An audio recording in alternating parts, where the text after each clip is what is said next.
Bismillahirrahmanirrahim. Assalamualaikum warahmatullahi wabarakatuh. Halo, perkenalkan saya Siti Aisyah. Saya adalah salah satu peserta pelatihan manajemen stres melalui pendekatan hipnosis dan NLP. Di sini saya akan sedikit sharing tentang kesimpulan pembelajaran manajemen stres melalui pendekatan NLP dan hipnosis.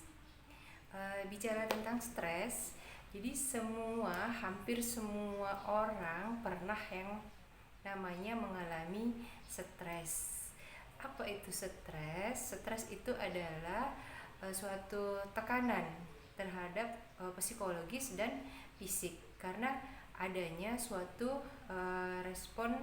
kita merespon terhadap sesuatu yang membahayakan biasanya. Jadi penyebab stres itu apa? Banyak sih penyebab stres itu, diantaranya ada karena kekhawatiran, rasa khawatir, ada karena rasa tanggung jawab, ada rasa ketidakpastian gitu. Jadi dan banyak lagi gitu. Apa gejalanya? Apa tanda dan gejalanya? Itu salah satunya itu bisa pusing, sakit kepala, bisa gemeteran, keringet dingin, gangguan pencernaan, nafsu makan meningkat gitu. Jadi dengan adanya stres ada orang yang cenderung banyak makan gitu. Ada juga gangguan pencernaan seperti diare, seperti sering buang air kecil dan lain-lainnya gitu. Jadi dengan adanya pembelajaran tentang hipnosis dan NLP ini, kita itu diajarkan tentang bagaimana mengelola pikiran bawah sadar kita. Jadi kita memberdayakan yang namanya subconscious mind. Bagaimana kita memberdayakan alam bawah sadar kita untuk memanage stres tadi. Banyak teknik-tekniknya yang dipelajari. Contohnya bagaimana kita relax dengan merilekskan tubuh kita, pikiran kita gitu. Contoh yang paling saya ingat itu adalah yang namanya anchoring gitu. Jadi dengan anchor tadi ini, apabila kita mengalami yang namanya stres gitu, misalnya akibat stres apa saja lah, contohnya tiba-tiba yang namanya anchoring itu kan apa yang tertanam di bawah alam sadar kita gitu. Kita biasanya menangani stres itu, bisa meredakan stres itu dengan cara apa? Contohnya saya itu selalu kalau mengalami stres itu sering membaca ayat kursi gitu. Jadi dengan membaca ayat kursi berulang-ulang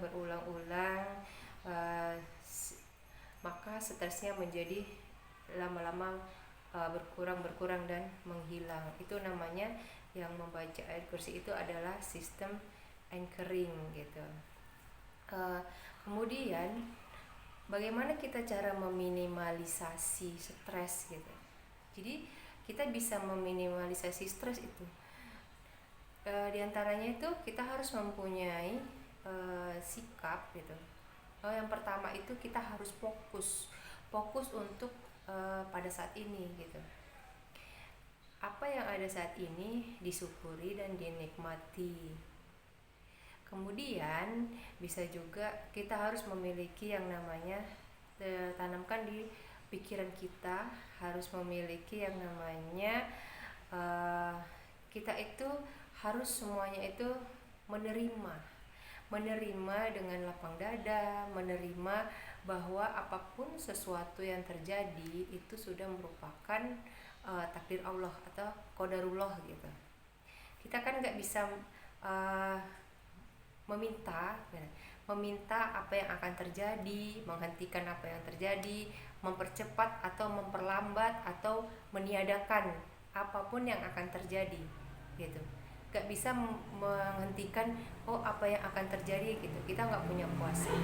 Jadi diantaranya itu kita dengan memiliki pemahaman bahwa kita harus paham bahwa apapun yang terjadi di dunia ini atas kehendak Allah gitu. Jadi sikap pasrah gitu. Kemudian ada teknik terapi lagi yang saya paling berkesan, yaitu mindfulness gitu. Mindfulness dengan terapi istilahnya air gitu. A-nya itu dengan mengakui, kemudian I-nya yaitu izinkan, kemudian R-nya itu relakan gitu. Jadi dengan pertama sekali kita melakukan relaksasi dengan pernapasan.